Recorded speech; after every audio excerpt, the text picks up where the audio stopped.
Ini adalah rahasia tengah malam. Beranikah kau mendengarnya?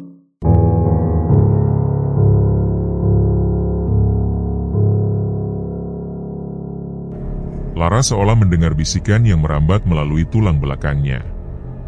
Suaranya terdengar sangat mengerikan, perlahan namun pasti mendekat, disertai suara seretan kedua kaki yang tak lagi kuat menopang tubuh pemiliknya. Suara itu semakin dekat, meski Laras terus berlari menjauh, mencoba melepaskan diri dari kejaran. Semakin lama, suara langkah terseret itu terdengar semakin cepat, seolah sosok di baliknya tak rela kehilangan buruannya. Di tengah kepanikan yang tak terkendali, gema teriakan menyusul, mengoyak pendengaran Laras, membuatnya tersentak dan terbangun dalam kondisi terengah-engah. Piyama yang dikenakannya telah basah oleh keringat dingin. Hari-hari berlalu sejak Laras mengetahui masa lalu yang kelam dari sosok bernama Suster Linda. Namun, mimpi yang sama terus menghantuinya, seperti rekaman yang diputar berulang. Dalam mimpinya, selalu muncul sesosok perempuan dengan rambut panjang kusut, wajah yang tak terlihat jelas, mengenakan seragam putih khas perawat masa lampau.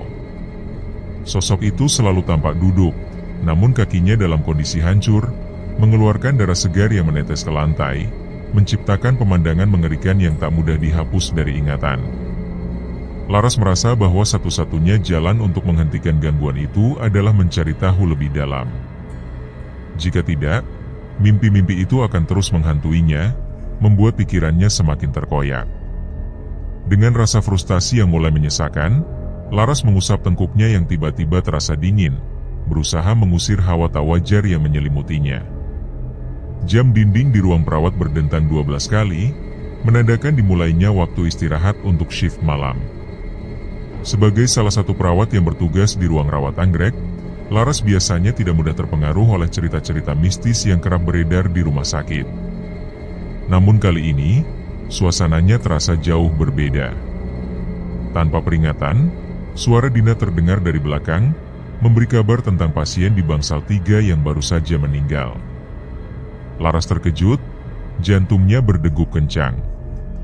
Dina sudah kembali duduk di kursinya, mengabarkan bahwa Nenek Sukma menghembuskan napas terakhir sekitar pukul 8:30 malam. Laras mengangguk, mengingat dirinya yang terakhir menangani pasien tersebut sore tadi. Lorong menuju bangsal 3 seolah menarik perhatian Laras. Meskipun bangsal itu belum sempat dibersihkan, sejak jenazah langsung dipindahkan ke ruang jenazah, nuansa di sekitarnya berubah mencekam. Wajah Dina berubah serius saat mengingatkan tentang rumor yang sudah lama beredar di kalangan perawat senior. Mereka mengatakan bahwa kejadian aneh sering terjadi setelah ada pasien meninggal, terutama jika itu terjadi di bangsal 3. Seolah ada sesuatu yang tetap tinggal di sana, enggan pergi. Percakapan mereka terhenti saat bel bangsal 12 berbunyi nyaring. Laras segera mengambil alih untuk memeriksanya. Ia melangkah cepat menyusuri koridor rumah sakit yang remang-remang, di mana bayangannya sendiri tampak membentang panjang dan menyeramkan. Saat melewati bangsal 3, ia merasakan hawa dingin yang menusuk. Pintu bangsal itu tertutup rapat, namun ada sesuatu yang tak terlihat yang menarik perhatian Laras. Sensasi diawasi dari balik kegelapan membuat bulu kuduknya berdiri. Sesampainya di depan bangsal 12, tangannya baru saja akan memutar gagang pintu ketika suara mengagetkan muncul dari belakang. Pintu bangsal 3 membuka perlahan, sekitar 15 cm, menampakkan kekosongan yang tak bersahabat di dalamnya. Jantung Laras berdegup keras saat menoleh. Ia mencoba bersikap profesional, namun tak ada jawaban dari dalam. Keheningan mutlak menyelimuti lorong itu, semakin membuat suasana terasa tak nyata. Laras tahu bahwa pasien di bangsal 12 membutuhkannya, ia tidak bisa membuang waktu lebih lama. Begitu memasuki bangsal, ia mendapati Burida ternganga dengan wajah pucat. Burida dengan suara gemetar berkata bahwa ia mendengar seseorang berjalan di lorong, suaranya seperti diseret. Ia juga mendengar pintu terbuka dan tertutup perlahan. Cerita itu membuat jantung Laras seperti jatuh ke dasar perut. Ternyata ia tidak berhalusinasi, karena pasien pun mendengar hal yang sama. Laras mencoba menenangkan Burida, berusaha mencari alasan yang rasional, meskipun tangannya sendiri bergetar saat memeriksa infus. Namun, Burida tetap yakin, suara yang ia dengar tidak biasa. Ia menyebutnya seperti langkah kaki patah yang diseret. Bahkan, ia bersikeras bahwa suara pintu itu berasal dari bangsal kosong di sebelah, yakni bangsal 3. Laras menanggapi dengan senyum penuh keyakinan palsu dan menyarankan Burida untuk beristirahat. Setelah memastikan kondisi pasien stabil, Laras keluar dari bangsal 12. Udara di koridor terasa semakin dingin dan berat. Tatapannya langsung tertuju pada pintu bangsal 3 yang kini tertutup rapat kembali. Namun, yang membuat tubuhnya membeku adalah jejak noda coklat samar di lantai, yang tampak seperti bekas cairan mengering. Bentuknya memanjang, menyerupai bekas seretan sesuatu yang basah dari dalam bangsal dan berhenti tepat di ambangnya. Noda itu tidak ada sebelumnya, dan hawa dingin yang menyembur dari bangsal 3 kini terasa sangat nyata. Laras gemetar, matanya terpaku pada jejak itu. Kata yang menyeruak tiba-tiba dalam benaknya adalah "suster ngesot", lengkap dengan rasa dingin yang menjalari dari kaki hingga ke tengkuk. Suara Dina kembali mengejutkan Laras dari belakang. Dina berdiri sambil mengamati arah tatapan Laras. Laras buru-buru menutupi noda itu dengan sepatu, mencoba menyembunyikan apa yang ia lihat. Dengan senyum yang dipaksakan, Laras menjawab bahwa ia hanya melihat-lihat saja. Bibirnya jelas terlihat gemetar. Dina mengernyit, merasa heran dengan sikap Laras. Ia lalu bertanya mengenai kondisi di bangsal 12. Laras mencoba menjelaskan bahwa Burida merasa ketakutan karena mendengar suara aneh, sambil perlahan menjauh dari bangsal 3. Dina pun bergumam, menyatakan bahwa hantu penghuni bangsal 3 pasti sedang menunjukkan kehadirannya. Ia mengajak Laras segera kembali ke ruang perawat, karena mulai merasakan merinding. Laras mengangguk, merasa sedikit lega karena bisa meninggalkan tempat itu. Dalam perjalanan kembali, Dina mulai mengoceh tentang berbagai mitos rumah sakit dan cara-cara menghindarinya. Laras hanya mendengarkan, walau pikirannya masih diselimuti perasaan tak nyaman. Ada aroma samar melati yang menguar, menyatu dengan bau disinfektan.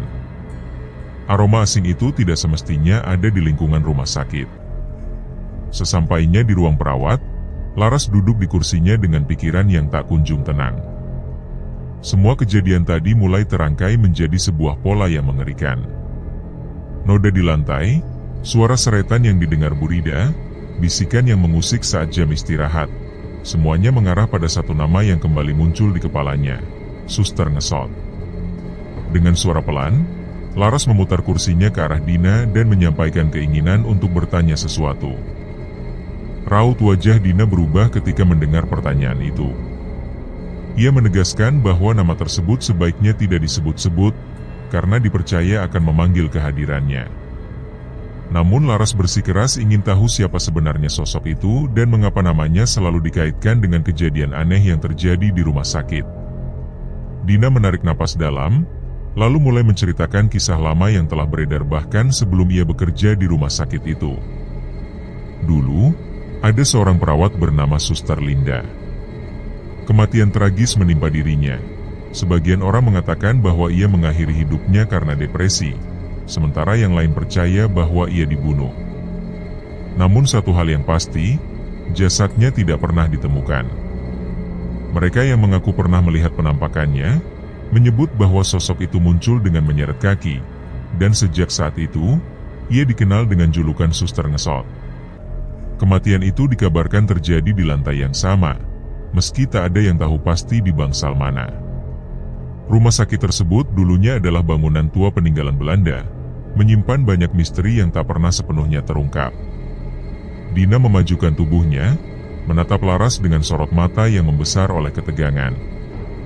Suaranya merendah saat menyampaikan bahwa kisah tentang sosok itu bukan hanya sekadar cerita seram, melainkan sebuah dendam yang belum selesai.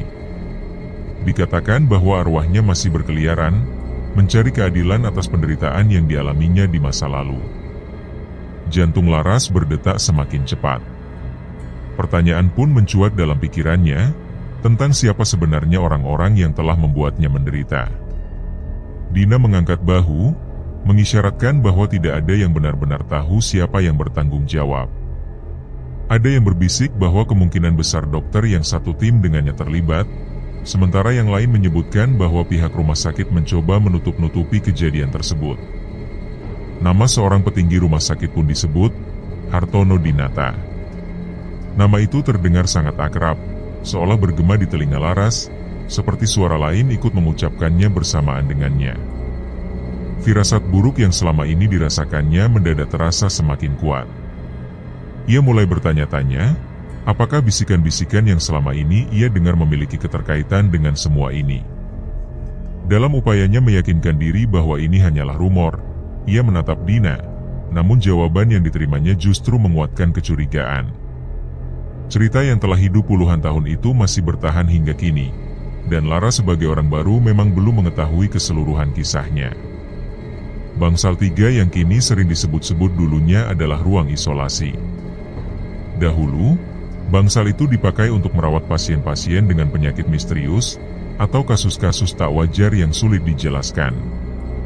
Kematian pasien di bangsal tersebut seringkali diikuti oleh kejadian aneh. Sosok yang diyakini sebagai Suster Linda dipercaya kerap muncul sesudahnya. Mungkin ada hal yang diinginkannya, atau mungkin juga ada amarah yang belum terlampiaskan.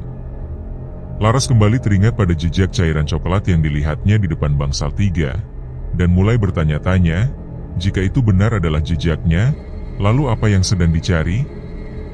Dina sendiri mengaku belum pernah melihat wujud sosok tersebut secara langsung, namun ia pernah mendengar suara dari kejauhan, serta menyaksikan pintu bangsal pasien yang terbuka dengan sendirinya.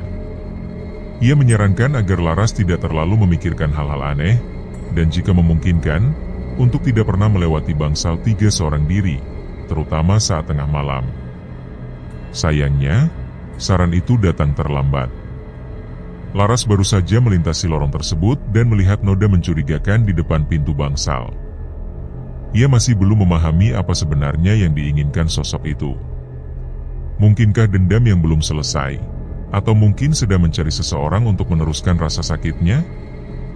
Dina menjawab dengan tenang, tanpa menyadari beratnya kata-kata yang keluar dari mulutnya.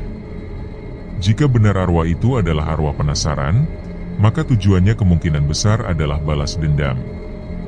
Atau bahkan lebih mengerikan lagi, mencari pengganti. Ucapan itu terasa menohok bagi Laras. Kata, pengganti, bergaung dalam pikirannya, seolah mengundang hawa dingin menelusup hingga ke tengkuk. Aroma melati yang sebelumnya hanya samar kini terasa semakin pekat, seakan memenuhi setiap sudut ruangan perawat. Laras menoleh ke arah jendela, matanya menangkap pantulan dirinya dan Dina di sana. Namun ada sesuatu yang lain. Di antara mereka, tampak siluet seorang wanita kurus dengan rambut terurai, mengenakan seragam perawat putih. Bayangan itu begitu samar, namun jelas berdiri tepat di belakang Dina. Tangannya terulur ke depan, seakan hendak meraih sesuatu. Laras mencoba menggapai bahu Dina, tetapi pandangannya tidak bisa lepas dari bayangan tersebut. Ketika Dina menoleh karena merasa diperhatikan, bayangan itu lenyap, menyisakan hanya pantulan dirinya sendiri yang tampak kebingungan. Laras mengusap wajahnya yang dingin, mencoba menyembunyikan kegelisahan yang mulai mendesak. Dengan suara yang gemetar, ia menyatakan keinginannya untuk kembali ke ruang istirahat, berpura-pura merasa sangat mengantuk. Dina sempat memperhatikan dengan curiga, namun memilih untuk tidak mengatakan apapun. Laras melangkah pergi, setiap langkah terasa berat seolah ada beban tak kasat mata yang menggantung di pundaknya. Bisikan di telinga memang tidak terdengar lagi, tetapi kehadiran itu kini terasa lebih nyata, lebih dekat. Aroma melati semakin menusuk, menempel di kulitnya seperti kabut yang enggan pergi. Saat tiba di ambang pintu ruang istirahat, Laras menoleh ke belakang. Ia melihat Nurse Station dari kejauhan, tempat Dina berdiri seorang diri, dan di ujung lorong, pintu bangsal 3 yang semula tertutup rapat kini terbuka sedikit, menyisakan celah gelap yang mencekam. Dari celah itu, terdengar suara gesekan pelan, seolah sesuatu yang berat sedang digerakkan dari dalam. Kata, "Suster ngesot," kembali muncul dalam benaknya. Kali ini terasa seperti peringatan yang nyata. Beberapa waktu kemudian, saat sore mulai merambat malam, Laras masih berada di rumah sakit meskipun jadwal shiftnya telah usai. Lorong rumah sakit diselimuti kegelapan pekat, mengingatkan pada saat ketika Suster Linda menampakkan diri. Kakinya seolah digerakkan oleh kehendak lain, melangkah pelan menyusuri lorong yang sepi, semakin dekat ke tempat di mana segalanya bermula, bangsal 3. Pintu bangsal itu tertutup rapat, tampak seperti biasa. Namun udara di sekitarnya terasa lebih berat dan lebih dingin dari sebelumnya. Aroma melati yang menyengat kembali menyeruak, kali ini bercampur dengan aroma anyir yang samar namun menusuk. Suara Dina yang memanggil dari Nurse Station mengejutkan Laras hingga ia terlonjak. Dina tampak kebingungan melihat Laras masih berada di situ. Laras mencoba tersenyum dan memberikan alasan bahwa ia kembali karena merasa ada barang yang tertinggal saat memindahkan pasien siang tadi. Meskipun Dina merasa ragu, Laras bersikeras untuk masuk dan perasaan mendesak yang tak bisa dijelaskan terus mendorongnya. Dina akhirnya menyerah dan kembali ke ruang perawat, mungkin untuk berjaga dari kejauhan. Laras mengangkat tangan dengan gemetar, menyentuh gagang pintu bangsal 3 yang terasa sangat dingin. Ia memejamkan mata sejenak, menarik napas dalam, lalu memutar gagangnya perlahan. Begitu pintu terbuka, aroma melati yang tajam langsung menyergap. Bangsal itu tampak jauh lebih berantakan dibanding siang tadi. Selimut teronggok di lantai, tiang infus terguling, dan meja samping ranjang dipenuhi botol-botol kosong. Jendela tertutup rapat, hanya menyisakan kegelapan yang membeku. Setiap langkah Laras ke dalam terasa semakin berat, seakan ada lumpur tak kasat mata yang menariknya untuk berhenti. Udara di dalam bangsal jauh lebih dingin daripada koridor. Ketika Laras mencoba melangkah lebih jauh, suara pintu bergeser terdengar di belakangnya, diikuti suara klik yang jelas, pintu itu terkunci dari dalam. Laras panik, berbalik sambil berteriak memanggil Dina, namun tak ada jawaban. Yang terdengar hanyalah kesunyian yang menusuk dan detak jantungnya sendiri yang semakin menggila. Lampu bangsal mulai berkedip, redup, lalu padam sepenuhnya. Gelap total menyelimuti ruang itu. Dalam kepanikan, Laras meraih ponsel dan menyalakan senter. Cahaya yang redup menari-nari di dinding, membentuk bayangan aneh yang bergerak tak beraturan. Sebuah suara tiba-tiba terdengar sangat dekat, serak dan dingin, seolah dibisikkan tepat di telinganya. Laras menjatuhkan ponselnya, cahaya senter padam, meninggalkan kegelapan yang mencekam. Dalam ketakutan yang luar biasa, Laras merangkak mundur hingga punggungnya membentur dinding yang terasa lembab seperti dilapisi embun. Suara lain memenuhi pikirannya, memperkenalkan diri sebagai Suster Linda. Hawa dingin merambat dari kakinya, menjalar naik ke perut, lalu ke dadanya, membuat napasnya terhenti. Penglihatannya menjadi kabur, bukan hanya karena gelap, tetapi seolah bayangan mengerikan menyelubungi pandangannya. Tiba-tiba Laras melihat bangsal itu dengan pandangan berbeda, lebih tua, lebih kotor, dengan beberapa sosok manusia di dalamnya. Ia menyaksikan adegan yang terasa asing, namun familiar. Dari sudut pandang yang bukan miliknya sendiri, ia melihat seorang dokter yang tanpa panik berteriak pada pasien yang kejang-kejang. Tindakan yang dilakukan dokter itu tampak keliru, menyebabkan pasien tersebut meninggal dengan mata terbuka lebar, menatap kosong ke langit-langit. Suara Suster Linda bergema dalam benak Laras, menyatakan bahwa dokter itu adalah pelakunya. Anehnya, suara itu tidak keluar dari mulut Suster Linda, melainkan dari mulut Laras sendiri, suara asing yang kini menjadi bagian darinya.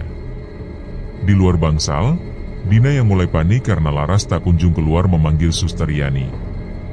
Keduanya mendekati pintu bangsal 3, mendengar suara-suara aneh dari dalam, gumaman, bisikan, dan rintihan yang tak dapat dijelaskan. Saat mereka mencoba memanggil Laras, suara yang keluar dari balik pintu terdengar begitu asing, seperti bukan berasal dari Laras. Panik mulai menguasai mereka, sementara di dalam bangsal, Laras berdiri kaku dalam posisi yang tidak wajar. Kekuatan tak terlihat tampak menarik tubuhnya berdiri tegak. Matanya kosong, namun pandangannya tajam, menyaksikan dirinya sendiri dalam bayangan seorang perawat dengan seragam lama yang lusuh, berdiri di sudut ruangan, menjadi saksi atas sebuah peristiwa yang selama ini terkubur. Laras membuka pintu bangsal dengan tubuh gemetar, sementara di luar, suara ketukan keras dari Suster Yani menggema. Tiba-tiba, gambaran di depan matanya berubah drastis. Rasa sakit yang amat tajam menusuk kakinya, disertai sensasi dipelintir hingga patah. Laras menyaksikan dirinya sendiri jatuh tersungkur, dua pria bertubuh besar dengan wajah tak terlihat jelas berdiri di dekatnya. Tatapan mereka menyimpan kekejaman yang tak terlukiskan. Tendangan dan pukulan bertubi-tubi menghantam tubuhnya, membuat Laras merintih kesakitan. Rasa dingin lantai, asin darah di mulut, serta nyeri yang menjalar ke seluruh tubuhnya terasa begitu nyata. Dalam berita itu, suara Linda menggema dalam kesadarannya, penuh dendam dan penderitaan, memintanya merasakan kesakitan yang pernah dialaminya. Tangan pucatnya terangkat, mencoba melindungi diri, namun sia-sia. Kekerasan terus berlangsung. Secara tiba-tiba, pintu bangsal 3 terbuka lebar, seperti didorong kekuatan tak kasat mata dari dalam. Dina dan Suster Yani terkejut melihat Laras yang terduduk di tengah ruangan, kaki lunglai, mata kosong, dan ekspresi yang tak dapat diartikan. Aroma melati menyengat memenuhi udara. Dina memanggil nama Laras, namun tubuh Laras mulai bergerak, menyeret dirinya dengan kedua tangan, sementara kakinya yang lumpuh menimbulkan suara gesekan keras di lantai. Suara itu sama seperti yang pernah didengar Burida. Dalam gerakan mengesot yang mengerikan itu, suara Linda kembali terdengar melalui tubuh Laras, menuduh, menjerit, dan menyalahkan mereka yang telah menghancurkan hidupnya. Raungan pilu itu menggema di koridor, menarik perhatian perawat dan petugas keamanan. Kekacauan meningkat ketika Om Hartono Dinata muncul dengan wajah cemas. Pandangan Laras langsung terkunci padanya. Kemarahan yang luar biasa muncul dari dalam dirinya, menuduhnya sebagai dalang penderitaan Linda. Jeritan dendam yang keluar dari mulut Laras membuat semua orang terpaku ngeri. Ia menyeret tubuhnya, bergerak ke arah Om Hartono yang terlihat ketakutan. Dina dan Suster Yani bersama petugas keamanan segera mencoba menahan Laras, yang kini dipenuhi kekuatan bukan miliknya.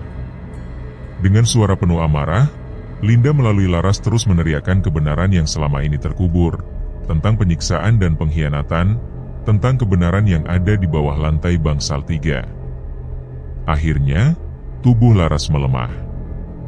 Kekuatan itu menghilang seketika. Laras jatuh, napasnya terengah, matanya kembali normal. Aroma melati memudar. Ia melihat Om Hartono yang berdiri membeku, wajahnya pucat pasi. Laras pun kehilangan kesadaran. Ketika Laras terbangun, ia mendengar bisikan dan suara panik. Perlahan, matanya terbuka meski terasa berat. Bau disinfektan bercampur aroma melati menyeruak di hidung. Dina duduk di samping tempat tidurnya dengan wajah cemas. Laras terbaring di ranjang pasien, bukan bangsalnya sendiri. Dina menjelaskan bahwa Laras pingsan di bangsal 3 dan sempat mengatakan hal-hal aneh, bahkan nyaris menyerang Om Hartono.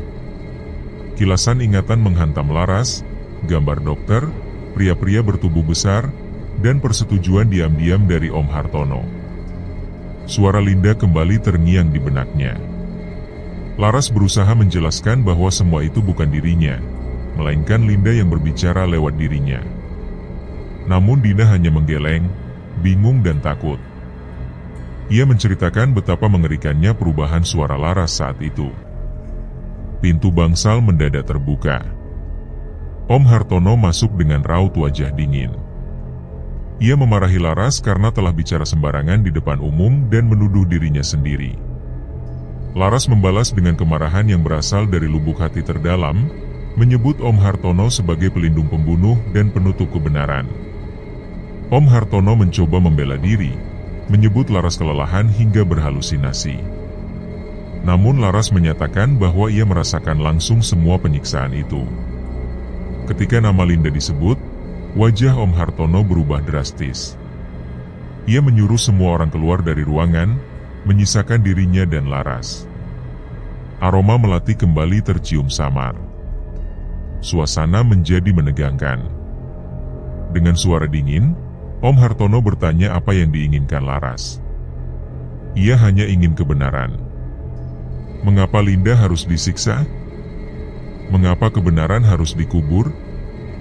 Om Hartono menjelaskan bahwa semua dilakukan demi rumah sakit dan nama baik keluarga.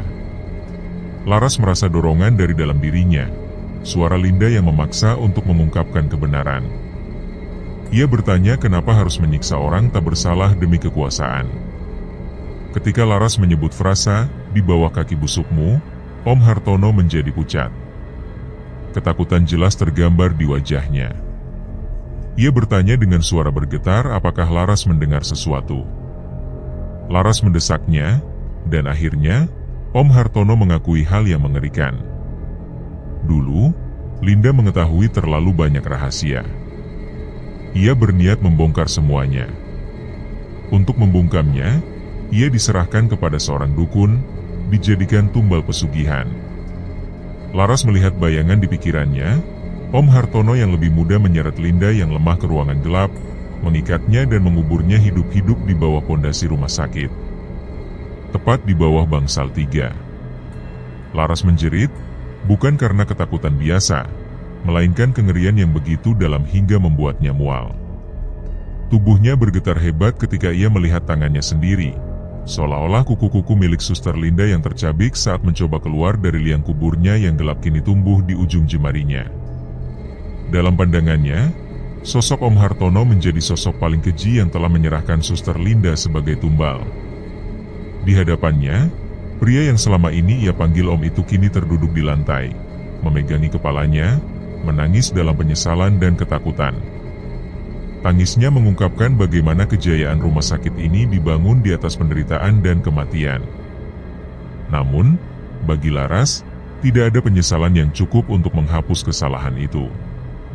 Sebab itulah, Suster Linda tidak pernah tenang dan arwahnya berubah menjadi sosok penuh dendam.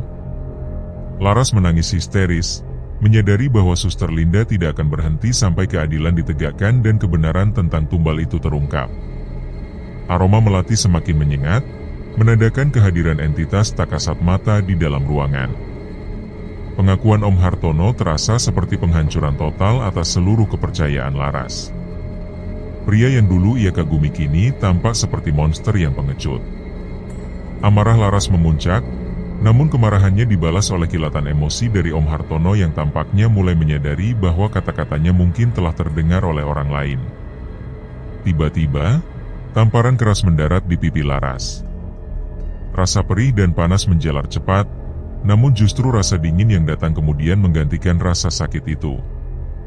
Matanya berubah kosong, senyum tipis namun menakutkan terukir di wajahnya. Itu bukan senyum Laras. Suara berat dan serak terdengar dari mulut Laras, namun itu bukan suaranya. Suster Linda telah mengambil alih.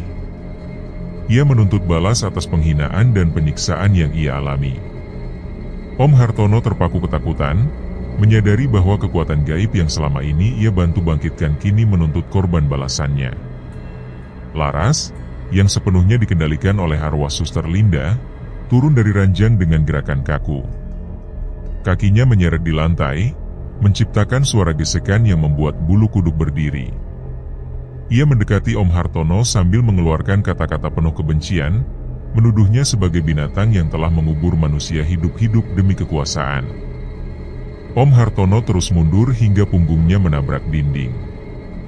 Tangannya bergetar saat Laras mendekat dan mencengkeram lehernya dengan kekuatan luar biasa. Suara-suara panik terdengar dari luar ruangan. Suster Yani dan Dina mencoba mendobrak pintu, tapi tak ada yang bisa menghentikan amarah yang keluar dari tubuh Laras. Tiba-tiba, pintu terbuka paksa. Suster Yani, Dina, dan 2 petugas keamanan masuk, diikuti oleh seorang pria parubaya yang mengenakan sorban putih dan jenggot lebat yang menenangkan, Ustadz Abdullah. Ketika ia melangkah maju dan mulai membacakan ayat-ayat suci, tubuh Laras meronta hebat. Suster Linda yang menguasai tubuh itu melolong kesakitan, menjerit tentang pengkhianatan dan penderitaan. Ketika Ustadz Abdullah menyentuh dahi Laras, pertarungan energi antara dingin dan panas terjadi dalam tubuhnya. Ayat-ayat suci terus dibacakan, membuat jeritan Suster Linda semakin parau. Ia berbicara tentang tumbal yang dikubur di bawah bangsal 3, tentang kekuatan iblis, dan tentang pengkhianatan yang tak terampuni. Dengan kesakitan yang mengerikan, kekuatan itu akhirnya melemah. Laras limbung, dan tubuhnya ditangkap oleh Suster Yani dan Dina. Ustadz Abdullah menyatakan bahwa arwah itu telah keluar. Om Hartono, yang kini memegangi lehernya, hanya bisa menatap Laras dengan tatapan kosong. Semua yang dikatakan Laras, tentang malpraktik, penyiksaan, dan tumbal pesugihan, telah terdengar oleh banyak orang. Petugas keamanan yang ada di sana pun mulai mempertanyakan kebenaran cerita tersebut. Om Hartono tak mampu menyangkal. Ia hanya gemetar dan menunduk. Ustadz Abdullah menegaskan bahwa jika cerita itu benar, maka kejahatan yang terjadi sangat besar. Arwah yang dikubur sebagai tumbal tidak akan pernah menemukan ketenangan. 2 hari kemudian, Laras masih terbaring di ranjang perawatan. Tubuhnya lemah, pikirannya kacau. Kini ia berada di bangsal 8, bukan hanya sebagai pasien, tapi sebagai saksi utama dari sebuah tragedi yang nyata. Suster Yani datang membawa makanan, ditemani Dina. Wajah mereka menyimpan kelelahan, tapi juga kelegaan. Laras tidak sanggup makan. Ketika ditanya apakah ia mendengar berita, ia menggeleng lemah. Dina memberitahu bahwa bangsal 3 akhirnya dibongkar. Lantai di bawah ranjang dibuka, dan ditemukan sesuatu yang mengerikan, jasad Suster Linda. Tulangnya menunjukkan patah hebat, dan di tubuhnya masih menempel sisa-sisa seragam perawat yang lusuh. Kenyataan itu menghantam Laras dengan keras. Semua yang ia lihat dan rasakan selama ini benar adanya. Penderitaan Suster Linda nyata. Om Hartono ditangkap pagi-pagi, dituduh atas pembunuhan, penutupan kasus, dan berbagai pelanggaran berat lainnya. Meski praktik pesugihan tak diatur hukum, namun kesaksian Laras saat kerasukan menjadi petunjuk penting. Ustadz Abdullah menegaskan bahwa arwah Suster Linda memang menuntut keadilan. Suster Yani menjelaskan bahwa setelah jasad ditemukan, Om Hartono tak bisa mengelak lagi. Ia mengakui perbuatannya. Dahulu, ketika rumah sakit hampir bangkrut, ia mencari cara pintas untuk menyelamatkannya. Ia menyerahkan Suster Linda kepada seorang dukun agar dijadikan tumbal. Namun skandal itu kini menghancurkan reputasi rumah sakit. Berita tentang tragedi itu tersebar luas. Rumah sakit dijuluki rumah jagal dan rumah berhantu. Tidak ada lagi pasien yang berani datang. Dalam waktu dekat, rumah sakit itu kemungkinan akan diambil alih oleh grup medis besar dari Jakarta. Seluruh jajaran manajemen akan diganti. Laras bertanya apakah Suster Yani dan Dina akan tetap bekerja di sana. Dina menggeleng, mengaku tak sanggup lagi melewati bangsal 3. Ia ingin bekerja di klinik kecil. Suster Yani pun berniat pensiun dini, mengingat usianya dan pengalaman mengerikan yang tak akan terlupakan. Laras pun menyadari bahwa dirinya tidak bisa kembali. Beberapa minggu kemudian, setelah keluar dari rumah sakit, ia mengundurkan diri dan memilih bekerja di rumah sakit kecil di pedesaan. Jauh dari hiruk-pikuk kota dan intrik dunia medis yang kejam. Kisah tentang Suster Linda kini menjadi kenangan horor yang akan selalu Laras bawa. Sebuah peringatan abadi tentang bagaimana keserakahan dan ambisi bisa menghancurkan segalanya.